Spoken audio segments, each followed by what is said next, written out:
আসসালামু আলাইকুম। দাখিল নবম শ্রেণীর প্রিয় শিক্ষার্থীরা, আগামীকাল তোমাদের যাদের ইতিহাস ও সামাজিক বিজ্ঞান পরীক্ষা, আজকের এই প্রশ্নটি তোমাদের জন্য। এখন আমি বহু নির্বাচনী পড়তেছি। 1 নাম্বার, প্রথম বিশ্বযুদ্ধ কত সালে শুরু হয়? আমি শুধু উত্তরগুলো বলবো। প্রথম বিশ্বযুদ্ধ 1914 সালে শুরু হয়। 1 ক। 2 ইউনিসেফ এর পুরোরূপ কি? 2 ক ইউনাইটেড নেশনস চিলড্রেন্স ফান্ড। 3 মায়া সভ্যতা কোন দেশে গড়ে উঠেছিল? 3 গ মেক্সিকো। 4 বিশ্বের বৃহত্তম বদ্বীপ কোনটি? 4 ক বাংলাদেশ। 5 যোগান বিধির জ্যামিতিক প্রকাশ হল কি? 5 ক চাহিদা রেখা। নিচের প্রেক্ষাপটটি পড়ো এবং 6 ও 7 নং প্রশ্নের উত্তর দাও। জনাব রহমান শহর এলাকার স্থানীয় সরকারের একজন কাউন্সিলর। বাংলাদেশে এ ধরনের স্থানীয় সরকার ব্যবস্থার মোট সংখ্যা 330। 6 জনাব রহমান কোন স্থানীয় সরকার ব্যবস্থার সদস্য? সঠিক উত্তর 6 খ পৌরসভা। 7 উক্ত সংস্থার কাজ নয় কোনটি? সঠিক উত্তর 7 ঘ নিয়ম অনুযায়ী বাড়িঘর নির্মাণের ব্যবস্থা করা। 8 পুণ্ড শব্দের অর্থ কী?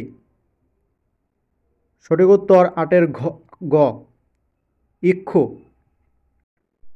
9 উৎপাদনের উপাদান কয়টি?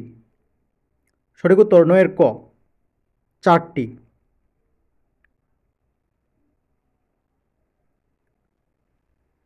10 নম্বর, বাংলায় খলজি রাজবংশের প্রতিষ্ঠাতা কে? সঠিক উত্তর 10 ক ইখতিয়ার উদ্দিন মোহাম্মদ বখতিয়ার খিলজি।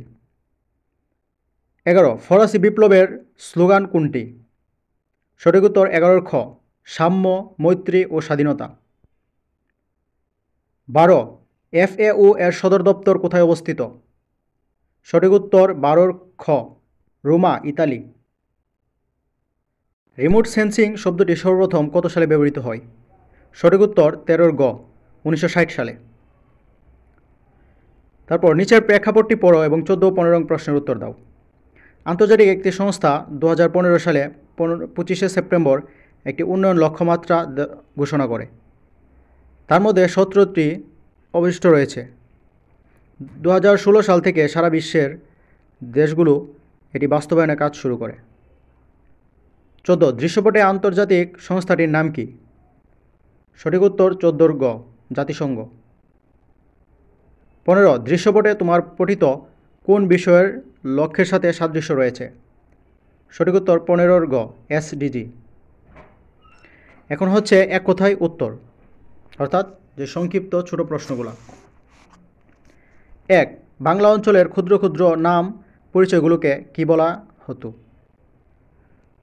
2 বাংলাদেশে কতটি সিটি কর্পোরেশন আছে? 3 আরবান শব্দের বাংলা প্রতিশব্দ কি? 4 শিল্প বিপ্লব কত শতকে হয়েছিল? 5 পুন্ড জনপদে রাজধানী কোথায় ছিল? 6 কত সালে প্রথম কৃত্রিম উপগ্রহ উৎক্ষেপণ করা হতো? 7 নাম ও যোগানের মধ্যকার সম্পর্ক কী দ্বারা প্রকাশ করা হয়? 8 বাংলাদেশে কত সালে প্রথম আদমশুমারি হয়? 9 বাংলাদেশ বিশ্বের কততম দেশ হিসেবে স্যাটেলাইট উৎক্ষেপণ করে? 10 সার্বজনীন মানবাধিকার ঘোষণা হয় কত সালে? তো প্রিয় শিক্ষার্থীরা, চলো আমরা এখন এই প্রশ্নগুলোর এক কথায় প্রকাশগুলোর উত্তর দেখে আসি। এক কথায় উত্তর, বাংলা অঞ্চলের ক্ষুদ্র ক্ষুদ্র নাম পরিচয়গুলোকে কি বলা হয়? একের উত্তর জনপদ। 2 বাংলাদেশে কতটি সিটি কর্পোরেশন রয়েছে? বাংলাদেশে 12টি সিটি কর্পোরেশন রয়েছে। 3 আরবান শব্দের বাংলা প্রতিশব্দ কি? আরবান শব্দের বাংলা প্রতিশব্দ নগর। 4 শিল্প বিপ্লব কত শতকে হয়েছিল? 4 শিল্প বিপ্লব 18 শতকে হয়েছিল।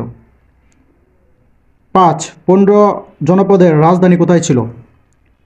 15 জনপদের রাজধানী ছিল 15 নগর। 6 কত সালে প্রথম কৃত্রিম উপগ্রহ উৎক্ষেপণ করা হয়? 1999 সালে প্রথম কৃত্রিম উপগ্রহ উৎক্ষেপণ করা হয়। 7 দাম ও যোগানের মধ্যাকার ধনাত্মক সম্পর্ককে কি বলা হয়? যোগান বিধি বলা হয়। 8. বাংলাদেশে কত সালে প্রথম আদমশুমারি হয়? বাংলাদেশে 1974 সালে প্রথম আদমশুমারি হয়। 9. বাংলাদেশ বিশ্বে কততম দেশ হিসাবে স্যাটেলাইট উৎক্ষেপণ করে? বাংলাদেশ বিশ্বে 57তম দেশ হিসাবে স্যাটেলাইট উৎক্ষেপণ করে। 10. সার্বজনীন মানবাধিকার ঘোষণা হয় কত সালে? সার্বজনীন মানবাধিকার ঘোষণা হয় 1948 সালের 10 ডিসেম্বর। তো এটা ছিল এক কথায় প্রকাশের উত্তর। তারপরের পৃষ্ঠা,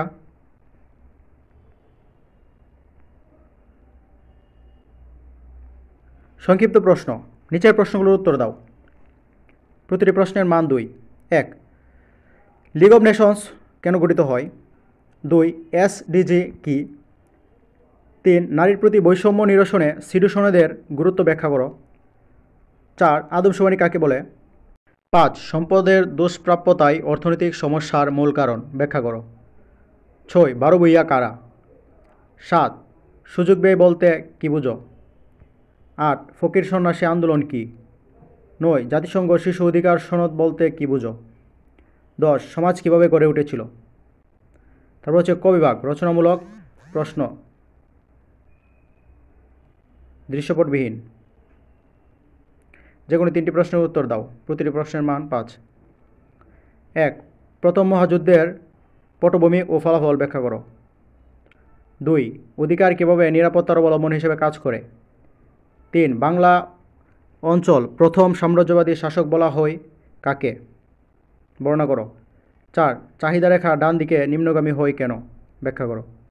5. রাষ্ট্রভাষা সংগ্রাম পরিষদ গঠনের কারণসমূহ বর্ণনা করো।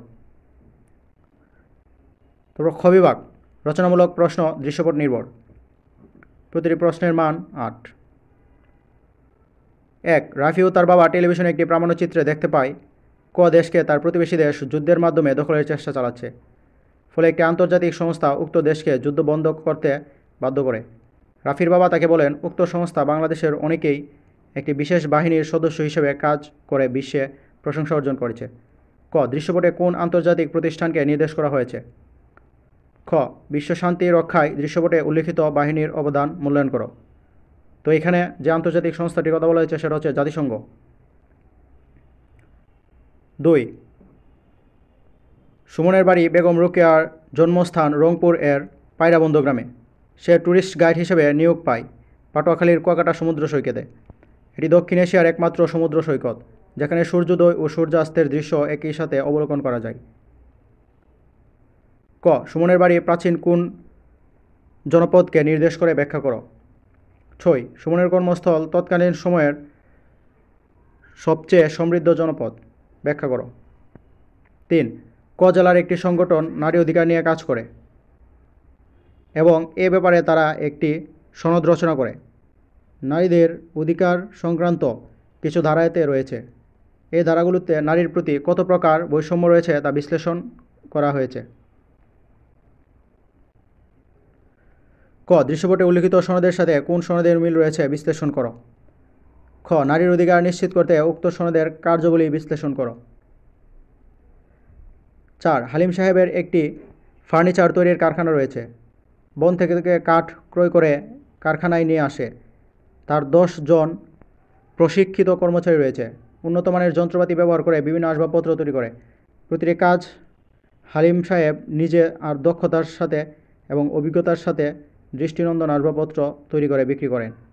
ক. দৃশ্যপটে হালিম সাহেবের উৎপাদন প্রতিষ্ঠানে প্রথম 2টি উৎপাদন উপকরণ চিহ্নিত করে ব্যাখ্যা করো।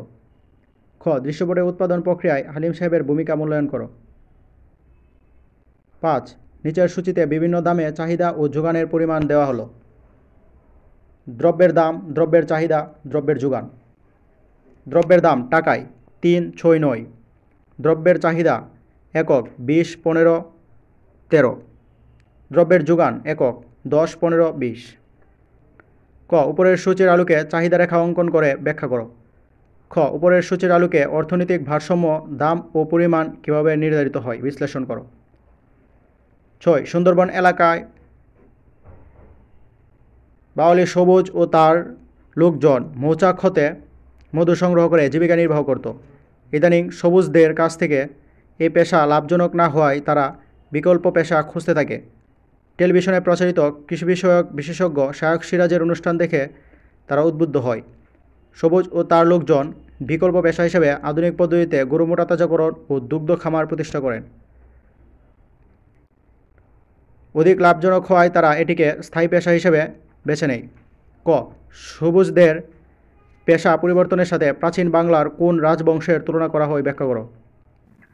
খ, উক্ত রাজবংশের পতনের মধ্য দিয়ে বাংলায় এক নতুন যুগের সূচনা হয়, বিশ্লেষণ করো।